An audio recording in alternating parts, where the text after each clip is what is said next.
till the countdown timer starts. Otherwise I won't. I'm going to wait till the countdown timer starts to start. Okay.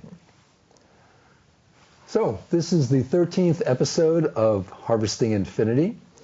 It's a Berkshire Community Cable Access program where we bring on people who are creative outliers, who are capable of actually harvesting infinity, because we're people who create our own lives and then go live in it instead of playing follow the leader and doing what the rest of society tells us to do.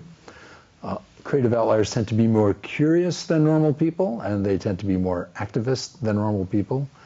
So we understand each other more than the outside world understands us, and it makes sense for us to hang out together. So there's a lot of talent in the Berkshires, as you know. We're roughly equidistant between New York and Boston, which makes this a cultural mecca. And today we have three awesomely locally talented people who could actually be in much bigger venues than the Berkshires, but we're lucky they're here. And they're all musicians, and they're singers, and they're composers. And Tom has been on Broadway, on television, and Marianne has over 500,000 Spotify streams.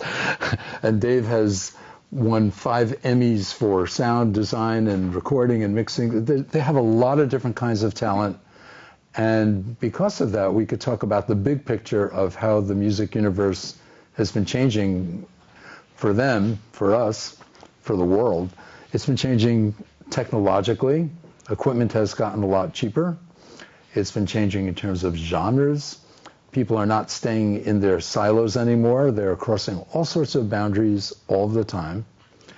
And the business models have been changing too, even as recently as whatever is happening in Washington now, which we don't understand. So I'd like to start with Marianne, because she's actually the reason why we got together, because she's the person who knows all three of us. And Marianne and Dave have just released an album, or actually they have a release party, May 3rd, and you can certainly talk about that, but I'd like to also get your thoughts on some of these bigger picture issues.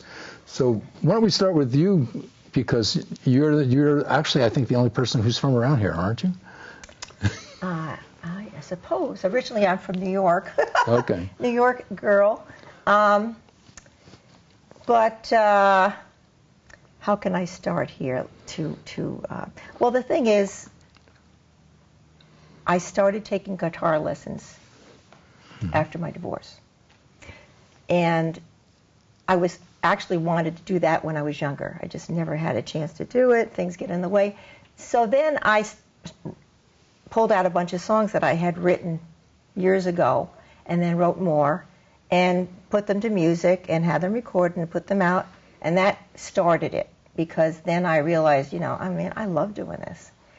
So the thing is, I have an issue with getting bored with things. If I'm working on music and it's just the same old thing, it gets boring. I want to do fresh, and I like innovative things, different, changing it up, mixing it up, and hence I met Tom Teeley, very talented, and he had done some work with me on a couple of recordings with someone else, and I just saw that, wow,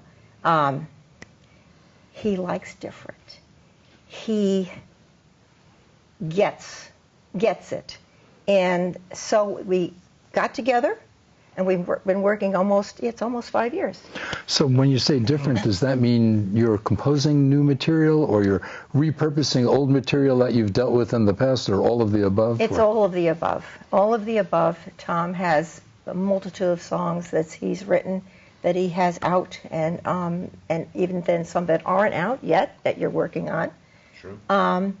I have a bunch out now on Spotify, Pandora. They're all over the place. You can stream them all over. And those songs, a lot of them that Tom has done and produced and arranged, They're just, I get a lot of people that say, wow, how did this happen, you know, and where did you think of this chord in there and this and nuance, whatever. And I said, Tom thought it up.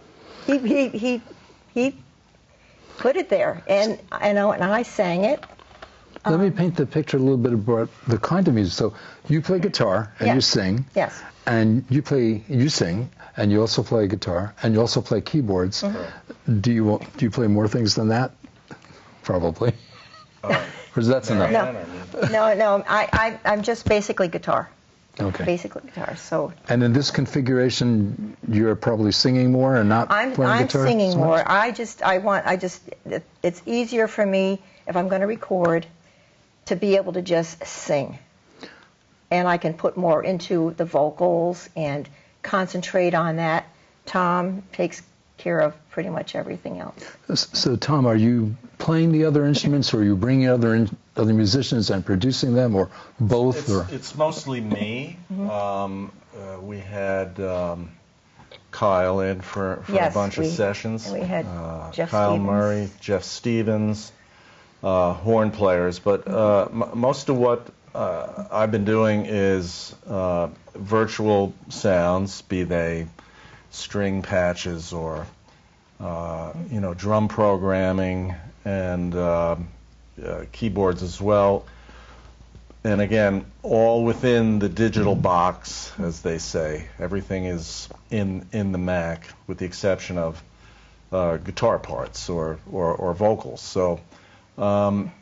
We were having a discussion earlier about how the landscape has changed, about how people can afford to make records on their own. They can do it in their house. You just need a computer, some software, and it's the affordable way to go. So other than paying a few other musicians, it's something that we can all do now.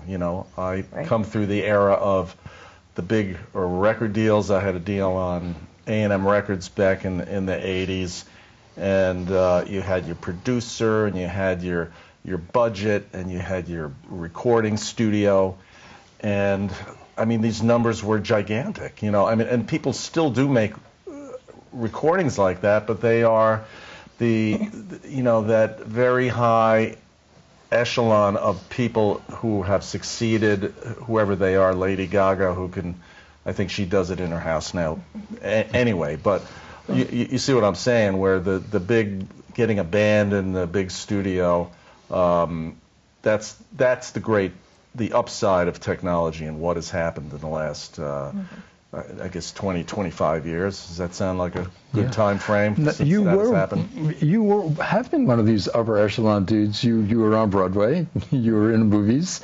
You toured the world. So you've seen like both sides of it. You've seen it all the way from having probably an A&R man and a budget, all the way to like rolling your own. Yeah, I like that. Having management, dealing with A&R people. And so there's part of it that that world doesn't really exist anymore. The music industry that we used to, at its peak probably in the 1980s with rock, pop, soul, etc., I think it peaked out, and then by the 90s after Nirvana, things really began to change. Less and less big bands, big successful recording careers. And now we're down to what seems like a handful and one company, which is basically Sony or Universal, sort of controlling the whole operation. So it's so different. It's crazy different. But the great thing is we have the internet. We can put our music out there. We can put our videos out there. We can record at home.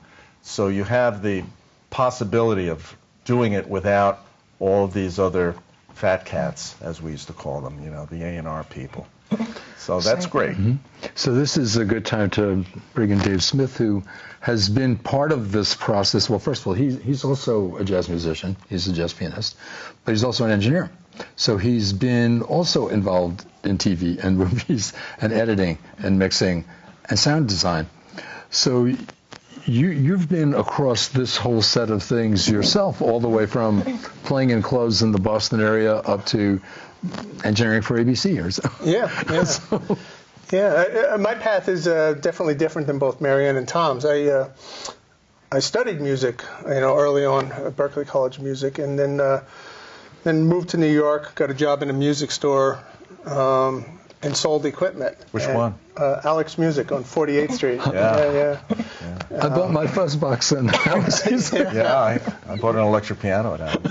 Yeah, I was there in the early 80s, and I saw the change in the technology. I saw the technology come in. That's when the first computers were coming in, samplers, synthesizers, drum machines, all of that stuff. And I learned how to use all that stuff, and I built a career teaching other people how to use that stuff, which ultimately led to me teaching people at ABC Television how to use all of that digital technology for their work.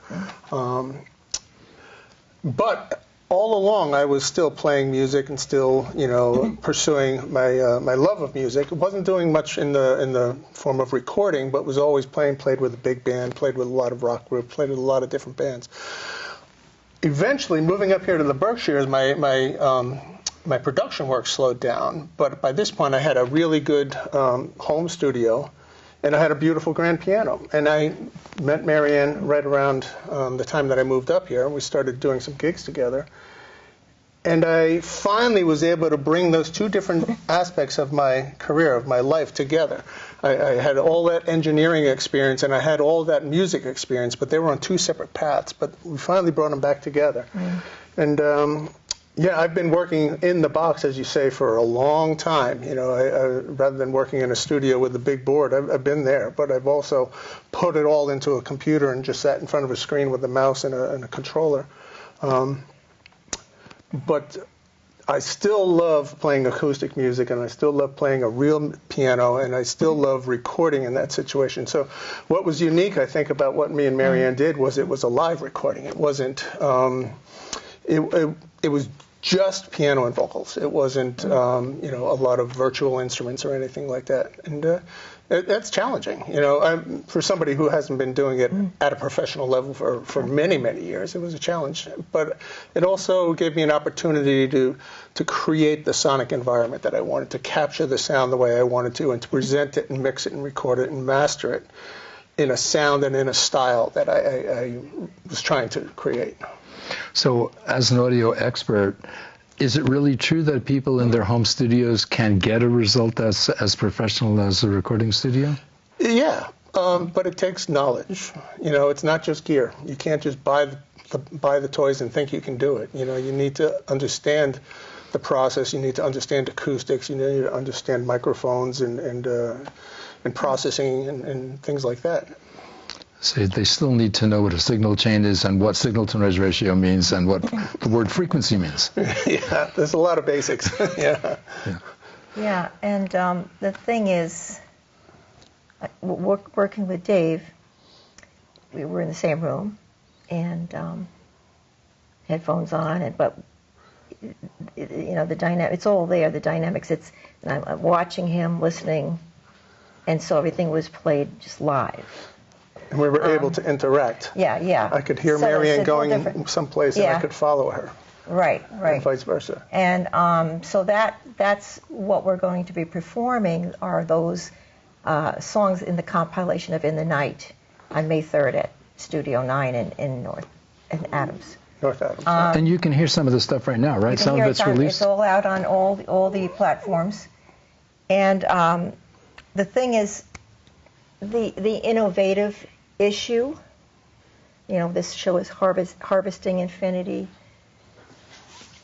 It feels like as long as we can do it, whatever our infinity is with us here, in this group of our creativity, we want to do it. And when I work with Tom, same thing. It's wow. Okay, what are we going to do next? What can we do different? And I say to Tom, I said, okay, what's in your blood? What do you feel that's in your veins this time? What do I like to see what he's excited about. Because if he's excited about it, man, it's going to be really So Tom, then, what are you excited about right now? Right now, we're working on a sort That's of a good lead. a bossa nova and this is flavored version of Kiss. I Want to Rock and Roll All Night. Wow. Yeah. And it seems like it would not lend itself, but a song is a song, and you've got a melody. And what I usually do is I get into the inner workings of the mechanism of the chord structures and find a way to screw it up. I was going to use the F word there, but I'm sure it probably would have been all right. But that was the feeling behind what I was going to say. Yeah. Really F it up, and but do it in an interesting and very pleasing way. So we sort of hit upon that. We should mention the one complete album that we put out that we worked together is Jazz on the Rocks, and that already at this point is maybe 3 years or 4 years since the release. I forget. Actually, it's that one. That one is about 2.5 years. All right. But that one right away did really well. And there's songs that the streams are piling up. Playlisters still I just get an email sometimes saying, "Oh, I'd like to take your song from," and I said, "Oh, that's great." So I don't have to work as hard at it as I used to, and I know more now how to work it. So that album was the first innovative one we really worked at, and there's a great bunch of songs on there that are they're old. It's like a musical journey of that. And then the album we're working on now, which is it's all mastered, ready to go out, but we're putting two singles out first from the album, is a album of Beatles songs that are reimagined really differently. Some were a little bit lesser known, right? There was one or two that were lesser known. Yeah, the criteria, again, which just harping back to Jazz on the Rocks, was when first you approached me, we decided, well, this is a great concept. Let's just do some jazz. It was just going to be jazz. So you came in with some traditional jazz. The first thing I suggested was Going Out of My Head. Yeah. Sort of with a nod to Sergio Mendes and Brazil 66 version, but changing it up a bit. But still, that was fairly traditional, right? Yeah. But after doing a couple of things like that, I suggested we do Elvis Costello, Pump It Up. Yes. Again, done as a jazz, more Errol Garner flavored piano bits and a wailing sax. So that was the first thing where it was like, no, let's really let's F things up here and surprise the listener by song choice and then what you can do with the song. Right. So by the same token, the Beatle things, there are how many tracks? 7, 8. I think. 7 or 8. Right. So the first one we did was The Word? And I Love Her. Oh, And I Love Her. And I Love Her, and that was it's going to be in both collections, Jazz on the Rocks. Yes. And this Beatle collection. Yes. And again, that was more of a traditional thing. It's one of their better-known songs. And as I got into, the notion, because I've been in the Beatle business, the tribute business for so long, I didn't want to just do standard versions of them or standard choices. So I just thought, again, what are my favorite lesser-known tracks? And some of them are some of the very early ones, a song called I'll Get You, which was the B-side of She Loves You. Another one was called There's a Place, which was in their very first recording session with George Martin. Very lesser-known songs, but they're two of my favorite Lennon-McCartney, just gems. They're little gems. So, and then taking them and sort of jazzifying them. So we did that, and then some of the other songs better known. Julia, which is an extremely jazzy song, as you know, is a very deep and very sophisticated. So the Beatles did have but again, to add a lot more juice to it, I really went in there and just did some crazy things with the Yeah, vocals, right, and right. really proud of that one. And that one has a sort of, Yeah. again, a sort of Sergio Mendes quality. And we did The Word. The word is wild, yeah. We Yeah. did, I'm losing track here, gosh, I Marianne. know, I'm trying to remember. So I have a naive, simplistic question. You both use this word song a lot. And I'm wondering what the definition of a song to you guys are, because when I talk to classical people, they define the song as the score, what's on the page, the notes that are written down. And rock people seem to think a song is more about the performance. And jazz people seem to have like a lead sheet, which they think, well, that's the song, but they may interpret it. So when you say song, I'd like to hear what all three of you, what do you mean by that? What's a song? Song is a small piece that is sung, right? It has a lyric, and it has a melody, and it's got some chord changes, and it starts here and it ends there. And usually in the popular world, they're 3 or 4 minutes long, or used to be 2.5 minutes. Remember those? And but again, in the classical realm, you have, Schubert songs, or so there always have been songs, and you would probably know more about the difference between, those songs and, a modern song. But that's my take on But how song. about, is improvisation, how does that fit in? Well, that's when you're putting your soul into it, which is what you're... Well, but I think a song is a song. I mean, Right. you stick to the song. Right, and then there's the performance. And then there's the performance, and that's where the elaboration, but that's not the song. Right. And in fact, Although some very famous improvisations have become the song. Yes. In the jazz and bebop world. Sure. And in any pop record, where there's a fade and somebody's doing riffs, and that's what everybody sings now. Right, The they end of identify that. a song. But in the classical world, I consider those more as compositions and not so much as songs. Songs. Certainly, I think a lyric is one of the identifying things, and a melody. Chords can change. They can be very different, but it's still the same song. And probably legally, it all boils down to the copyright. Did you get a copyright on it? How much can you change it before you violate that copyright?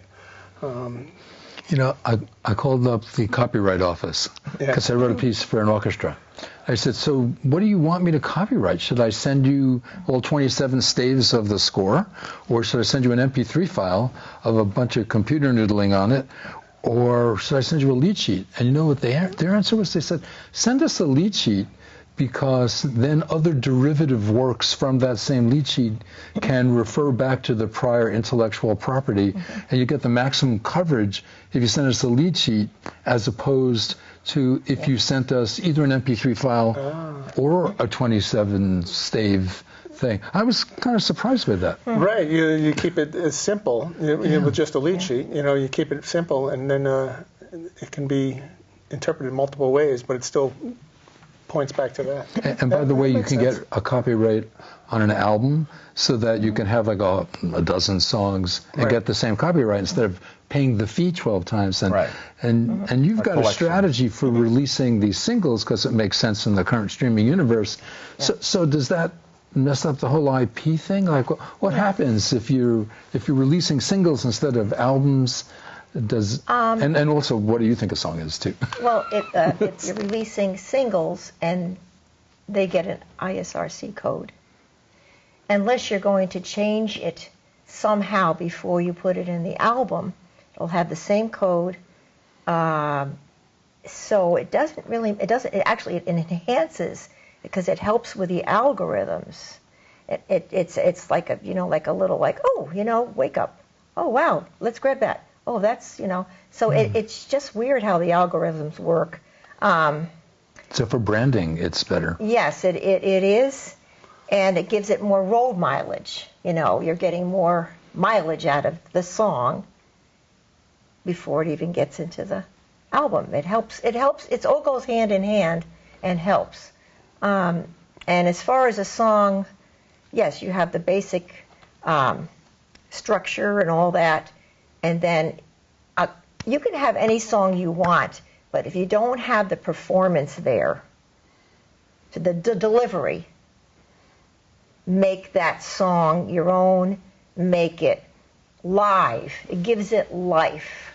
That's what I think is the most important, because as an artist and musician, I've listened to so much music and gone out to see so much music, and there's some people that do that. They artists that they put themselves into it.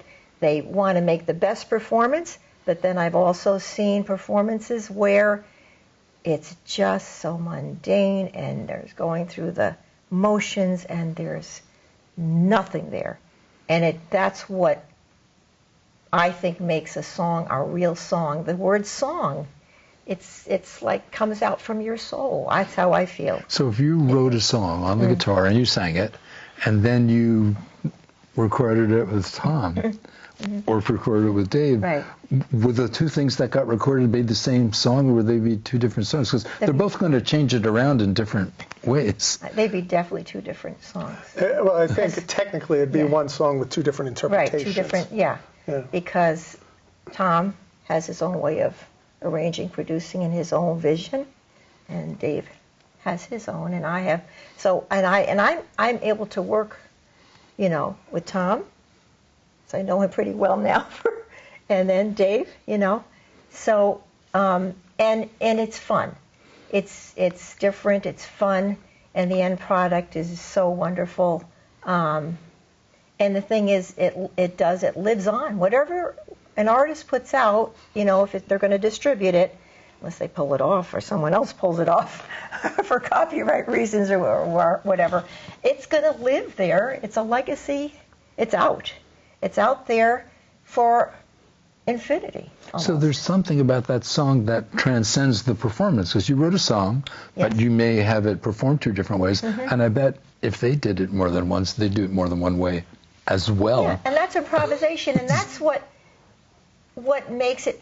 When I perform with a lot of different people for different settings, duos, trios, quartets, 6 or 8 piece bands, and no song is ever performed the same, which is fine, because the people in the band, we're all listening to each other, and we're feeding on each other. We're getting that improvisation, that feeling, and it's a little different today. That's good.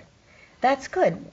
There's nothing wrong with that, and it's a wonderful thing. It's like a new growth. So you're describing a song as a point of departure, not as a point of arrival. But yet they do arrive at places as well. Yeah. It's actually confusing to me. I'm not trying to be tricky, because when people.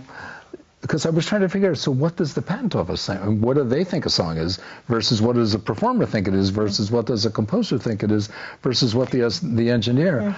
I'm constantly confused about what song is. I think the copyright office is too, because they a lot of times, I believe, they just give you a copyright, and then if it's contested and litigated, then it has to go to court. So I don't think that it's really as cut and dry as it constitutes a song, because once it gets litigated, it can change. Now, are you members of ASCAP or BMI? Yes. Yeah. Which one? You're part of the ASCAP? BMI. ASCAP. ASCAP. So do they have the same definition of a song, ASCAP and BMI? Don't know, really. You load your songs in, put the codes in. Yeah. They're happy as a clam to get that. And it goes from there. The issue comes sometimes with, and you've seen it in big celebrities, and that part of the song sounds a little bit the same as when you're playing chords and progressions. Sometimes there's a little bit of a little similarity. It happens sometimes. There's only 12 notes. And I've heard it scads of times. But because it's all in the family. But then there's some really direct steals, so you can tell. Some people get caught and some people don't. Right. I remember a Right. Whitney Houston song, "The Greatest Love," and there was a Gordon Lightfoot song, "If You Could Read My Mind," and the B section of the song is exactly the same. And go check it out when you get home. Yeah. And they never had a problem. Yeah, it was never litigated. But then something happened with a Rod Stewart song last year Yeah. with what's the singer's name? Yeah, some big lawsuit. And of There was course, I think this is a good opportunity to talk about the innovation and the interpretation of a song. You know, because one song can be interpreted so many different ways, and that's where the innovation lives. Is how you take a song. I mean, creating is one thing, but then interpreting is another. You know, there's so many. I mean, the songs that Mary and I did on "In the Night" were all covers. You know, but we did them in our own way, and we tried to be innovative and creative, and we changed the chord structures, we changed the melody a little, we changed a couple lyrics here and there, and we pushed it, you know, within reason as far as we felt we comfortably could without violating an existing copyright. So you did standards in a non-standard way. Well, that's kind of the idiom. That's jazz. You know, it's rare that you know, things in jazz are done the same way. It's kind of expected. So and we did do. Sorry, pardon me. In that note of speaking, with you, we did two public domain. We did, yeah. And with Tom, we've done a couple of public domain. Sure. Quite more than two. And so you have a lot more license with a public domain song. You can change the lyrics. And I enjoy doing that because I like to write. So you can do that, but you can also have more fun with a lot of other things. And I mean, and I've had so much fun working with Dave and Tom on these particular kinds of things because, for instance, we always Gershwin, right? I think. No, always was, is. I get because we did another. Was it Gershwin? Well, we did the Lorelei. The Lorelei. Gershwin. Yeah, but that's not out yet. But we've done. Oh, What'll I Do? What'll I Do is Irving Berlin. And that's okay, Berlin. Yep, and that's out on Spotify now. And we did that. That's very different and beautiful and haunting. You'd have to stream it to hear it. It's very true to the song, though, and I think that, and you don't have to be true to a song and its original conception at all. You can completely throw it out the window, and I think any composer, songwriter is happy to have somebody to do to cover their song and unless there's something egregious being done, lyrics being changed, or it's turned into, you know, throwing bad words in there or whatever somebody might take offense at. There's no reason that you can't completely deconstruct the song.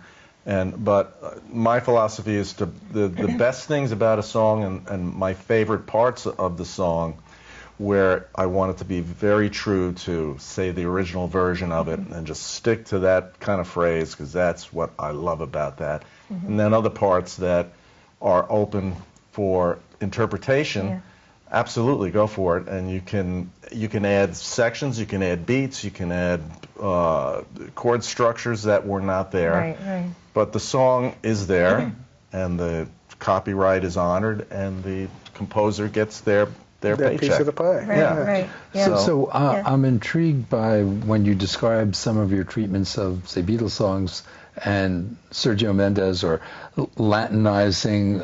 I mean, so let's raise it up to the genre part of it, because people have this sense of style. They used to be record companies like Tower Records, and there used to be bins and things fit into that slot or that other slot. But we don't have record companies, and we don't even have records for the most part anymore. But you're still, when you talk about effing it up, I think it's really, really cool to borrow different rhythms. And I mean, they don't even count to fourth the same way in rock and roll and in Sergio Mendes. You might even change some things into 6/8 timing or something. Exactly. That's so, what he would do. Yeah, he'd change you know, time signatures.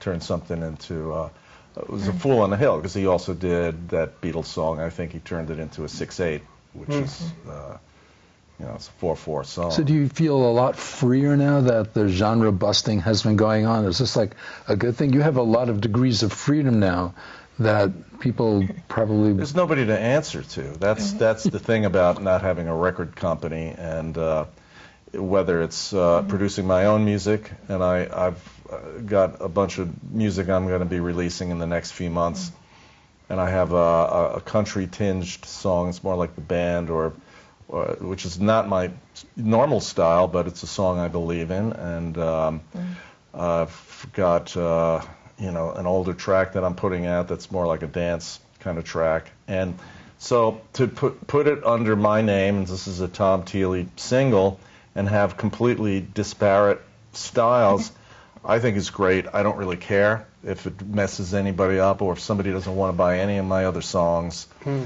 But the genre thing is very restrictive and very limiting. So, and I've always written and produced my music in all sorts of different styles. Exactly. I think that's a really good point. There's more freedom now. Right. Yeah.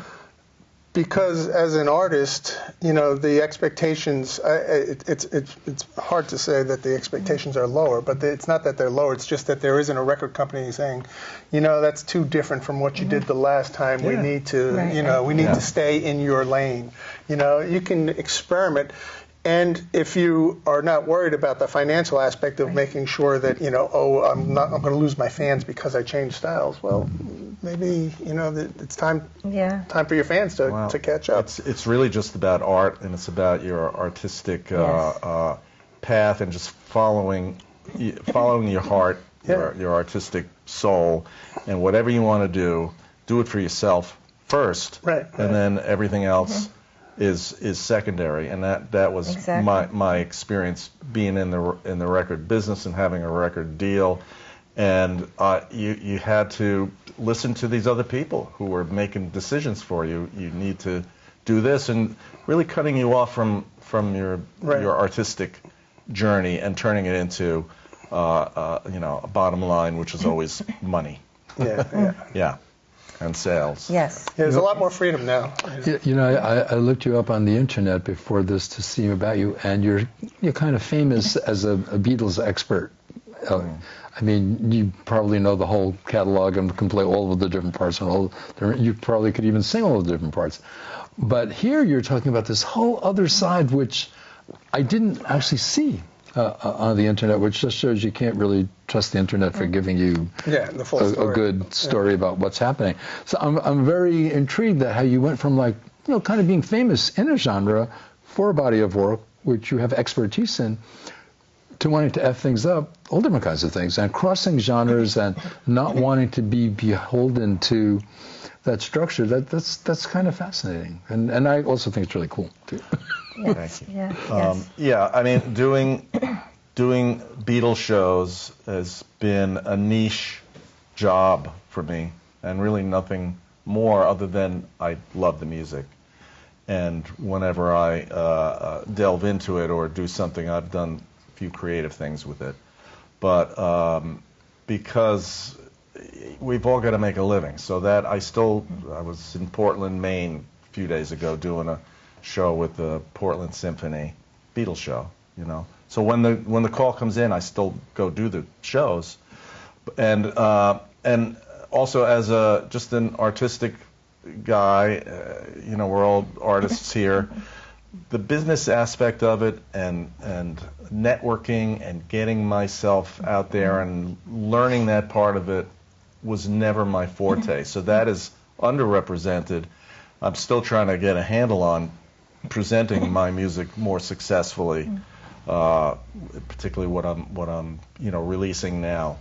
But it's sort of each one is a one-off for me. So I'll push it a little bit and then drop the ball and go do other things. And it's just you also have to have a talent at that.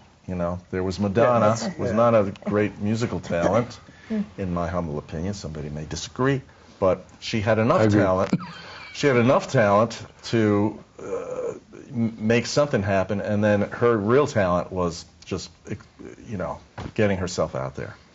So you raised two things. You raised the issue of money, and we started it with genre and degrees of freedom. And I have two different questions for you guys. So you probably started more in maybe the rock pop vein. Did No, you? actually, I started in more of the country. Folk. And that's what I started writing more. And then I said, I don't want to be in one genre. The band I was in, I just didn't want to do that all the time. And I said, can we just diversify and do a little rock, a little, whatever. No. I said, I can't do this. So I left the band, and then I started a jazz band, Ann Palermo and First Take, which I still use that once in a while for performances, but I've gone more to Ann Palermo. So then just having, because I grew up with so much music. My father sang. He wonderful voice. He made records that were not out anyplace. He was actually considered for the Tommy Dorsey band, and my mother would not let him. She was highly jealous. She said absolutely not, and that broke his heart. But he sang anytime he could, and one of his favorite songs was "Lean on Me," And then he'd listen to everything, jazz, pop, anything, and he'd be singing all the time. So I had an exposure to that. So I just then went into the jazz more for performances up here, and then diversified back into wanting to do pop, wanting to do some rock, wanting to do some blues, because again, it's too boring for me to be in one thing. It's just so much more enjoyable and so fulfilling for me to have that diversity. And yes, it has loosened up in the business of music, because you have singers that were never country that are doing country now. It's accepted more. So you went from some genres, even though we're just talking about violating genres, which were sort of much more lucrative. Say country and pop. Probably it's easier to get gigs, or easier to get maybe paid for, than to move toward jazz. And you seem to be moving toward more sophisticated things, which may have been part of where your roots were. Yeah. But doesn't that have sort of financial impact as you go for the increased sophistication? Doesn't it make it harder to get a gig? The thing is, you have to kind of make a decision. You're going to always look for where the payout is constantly, all the time. You're going to lose yourself. I would just like to do what I like, which is a diversified genre musical experience and performance. And in the recordings that we've worked on together and everything with Dave and Tom, that's been a big plus, and I've seen it in the streaming platforms. Unfortunately, Spotify has done a big bad thing to artists. They're taking more money. They're taking some. Because they have this idea of, an artist doesn't need to spend any money to make music. They can just do it on AI. Well, that's not true. And if I don't want to work that way. I would like to do it organically, authentically. That's how I am. And that's what I want to go forward doing until I can't do it anymore. So you're getting more meaning. You're more interested in being true to yourself and getting the meaning and not pandering to... And enjoying what I'm doing. Yeah. Well, that's the way I think everybody on this show has been. Because that's what makes you creative outliers. Right. But I want to change the subject a little bit into some of your domain. So we've been talking about music a lot, but music is sound. And sound plays a big role in it. Like the mention of acoustics, venues, performance, studios. The sound is a really, really big thing, and it's changed a tremendous amount from 50 years ago, me walking around with a Fender Twin Reverb and a Les Paul, an amp that weighed 80 pounds, and like playing gigs for $75, which, by the way, still pays $75, 50 years later. But the sound was a really big part of it, because I noticed if I plugged my guitar into my pre-CBS Twin, but if I plugged it into a PV, I went, I don't like the PV, I like the Twin. You know? So you became like a sound expert along with the music, and now you're even also thinking about sound and expression, because the spatialization of music, you know, the distribution of music in 3D space, that's a gigantic thing. So what about the sound dimension of this? Well, I think that's huge. There are venues in the Berkshires here that, you know, I don't enjoy going to because the acoustics are so bad. It doesn't matter how good the musicians are. You know, you can't hear the vocals because the reverberation in the room is just so terrible. One of the reasons why I'm so excited for our show at North Adams at Studio 9, because the acoustics there, it's a professionally designed studio with an amazing sound system. It's got the Meyer Constellation system, which, you know, is able to emulate multiple different sound environments. It's really fascinating. Do they provide you with a sound man? Or sound well, it's just the two of us, so I don't think the challenge is going to be too great. You know, we can get a good sound. They do have an engineer there that is going to be doing the recording at the same time. But the acoustic, the sound is, for me, is very important. And so the venue, this is a gigantic set of attributes about the venue. Yeah. I mean, like a gymnasium is not a good place to play a concert. Right. Or you know, a bathroom. You know, the acoustics of a space really makes a difference. The barn has tremendous acoustics. I really enjoyed going to shows. Beautiful, warm, a lot of wood. Yeah, high ceilings. Very high ceilings. I've seen some of my favorite shows in the Berkshires at the barn. Yeah. How about the Mahawi versus St. James? I haven't been in St. James. I've seen a lot of good shows at the Mahawi, but and the Colonial. The Colonial is good. The theater. Mahawi's going to have a better sound. St. James, I've done a couple of things. It's difficult because it's a church. So you know how churches are and what things sound like in a church. RT60 is longer. Yeah. For just acoustic playing, it's St. James is good, but if you're having going to have sound, it's going to be a lot more intrusive. It's a big challenge. I think the last time I was on this show with you, the discussion went for a brief period off into the idea of the development of architecture and acoustics in music. You know, where the larger venues back in the Middle Ages, you know, were suited to Gregorian chants, and as chamber music evolved, it evolved with smaller, intimate acoustic spaces, and the evolution of music and architecture, acoustics and architecture, kind of follow a parallel path. There's not enough attention to that now. There's not enough venues that really care, you know, what their space sounds like, even just restaurants, regardless of whether they have music or not.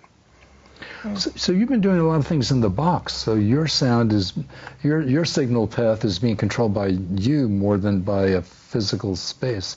That changes things too, because I guess you have to ask the question: how are people listening to this? Are they listening in earbuds, or are they listening to Yamaha, I don't know, NS3s, or are they listening to big reference monitors, or in their car? You know, or in the car.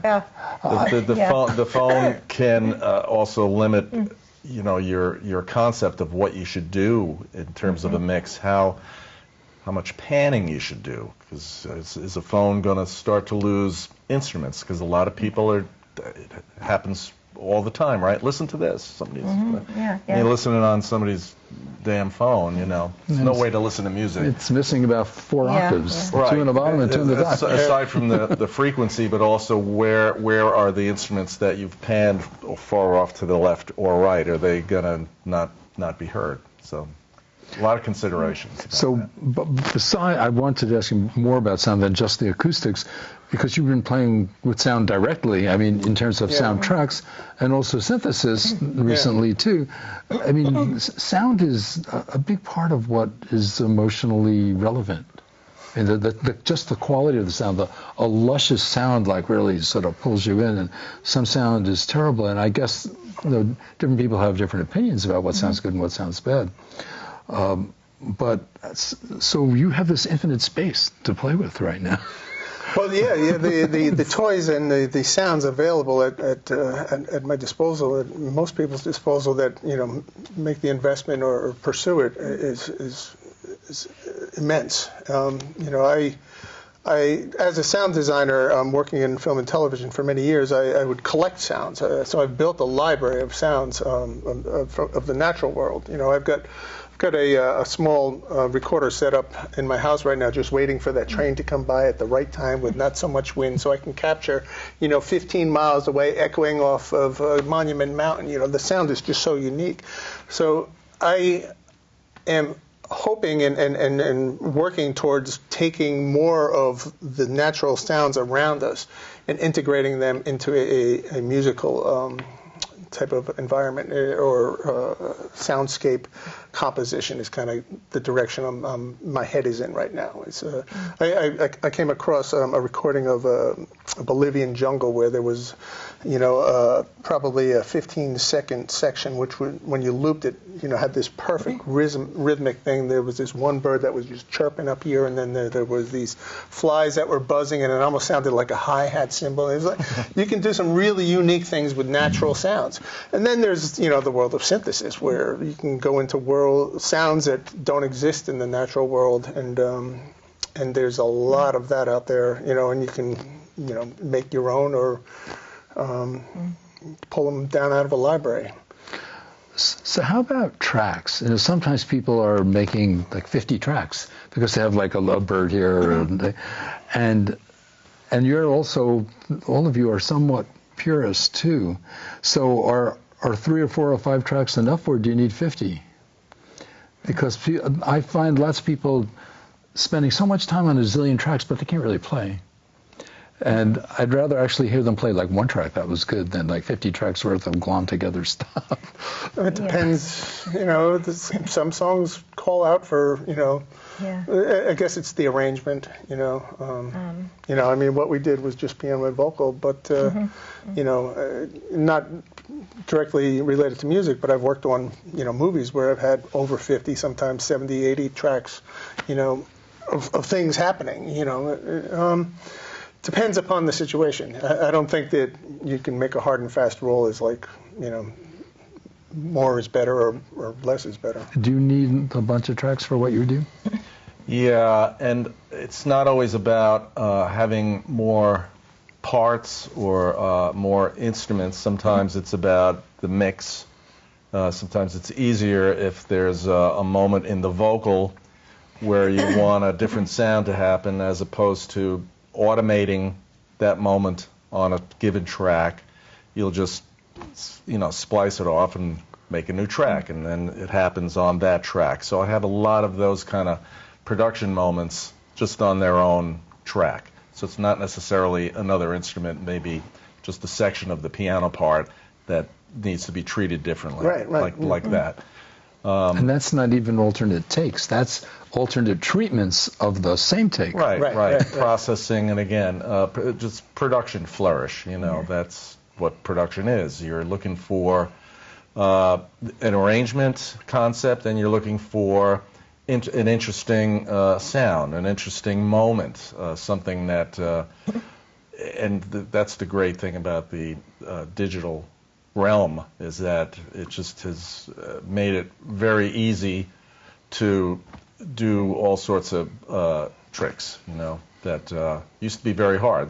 They would labor intensively in the 1960s to create a moment that was a special effect on a record, and you had to figure out how to do it, and then you'd capture it and be careful not to erase it, because that was also destructive editing when you were recording a vocal, and then you'd punch in a little too soon and you'd lose the last word of a perfect phrase. All that stuff is, when we record, I usually put it in loop mode for Marianne for let's do this section, and I may let it go by 20 times until I feel like but then at the end of the day... Is it a different take for every loop every time it comes around? Yes. So like in Logic, like it'll do the first one and then it comes around again and it keeps on stacking up tracks. So at the end of the day, it's very editing intensive, and sometimes I wish you were limited. You listen to a Steely Dan record, and Donald Fagen had one track to do his lead vocal, and you just were punching in, and you'd have to sing it until you were happy with however big of a swath you were trying to get. So the editing and the going through then, it's like when we're doing it, it's like, this is easy. And I think we got it, right? I think we got it.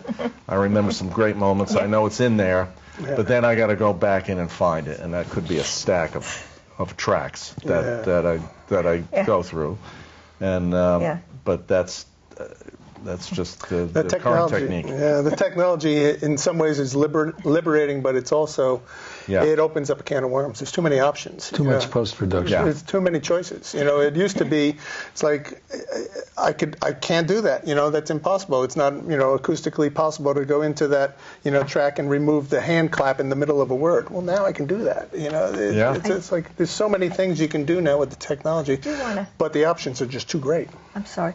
I do want to interject something quickly to make it known to people that when you're working with someone, a producer, in the past I have worked with 2 other people, and there was the part where they really didn't care. They wanted to get paid, but what it was is they didn't take the care because the producer, it's their work too. It's their work too. And so to have that pride in what you're doing, what you're putting out, and to have that carefulness and to want to have it good and sound good, so that and so working with Dave and working with Tom, that is there, that the care is there, the caring about it, and what this production is going to go out into the world and sound like, and caring about me as the singer, that I feel comfortable also. And I want to mention too quickly, does anybody have can we tell them our website if we have a website? Oh, definitely. If anybody's interested, you can go on MaryAnnPalermo.com. It'll take you to my record label, Avarosa Records, and to the website. They have I sent them all of your information, and it's going to be in a website or anything that you want them to go to? I am currently rebooting my website. Okay. But when it is ready, it's TomTeeley.com. And I am audioalchemy.tv, as in television. That's mostly my production work. It's not my music work. The station has all of your, I gave them all that information. Okay, good. So, and we should plug the gig, too. Oh, yes. May 3rd, Studio 9. It's the first time I'm going to be performing there with Dave. I listened to someone else play there, and it was a very nice performance, so that's how I know the sound is going to be excellent in this venue. And they have a real piano. And they have a real piano. Oh, that's good. And so you can buy tickets online at StudioLineThePorches.com. What else? Come on down. So there's a couple of minutes left, and one of the things you talked about describing your interaction with Tom and Dave is, so they're not just engineers, they're artists. Yes. And there's a difference. Yes. I mean, not all engineers are artists, and not all artists are engineers, but when you have a person that's both, then you actually have a lot of different possible things that could happen. Yes. And because they're probably both experienced enough that they've listened to something in their space, said, I'm going to go play this to Mary Ann, and then when they tried to play it to you someplace else, it might not have sounded exactly like the same way as it sounded when you heard it, unless you went to their place, and I don't know. That's one of the reasons I like headphones a lot. Because you can hear like more details than you can hear in the space. I have frequently recorded something, I thought it sounded really great in headphones, and then tried to play it to somebody on my phone. I mean, this is like, it's very dissatisfying. Years of mixing for film and television have taught me the importance of mixing in an acoustically correct space and mixing for multiple platforms. Whenever I mix something, I make sure it sounds good on a phone or in a theater. That's right, or in your car. Cover the whole gamut. So it sounds like you really covered the waterfront. We've got the genres, and what's a song, spaces, acoustics, the creative process, cross-modulating all of your ideas into different places, which is what, that's what Harvesting Infinity is about. You are creating your own world, and you are living in it. which I think is very cool. Wouldn't have it any other way. And it doesn't necessarily result in fame, money, power, influence, or status. But it does result in meaning. Yes. So you do create your own meaning place, and I think that matters more than all those other things. It's very important. All right. Well, thank you, Howard. Very important. So that's it.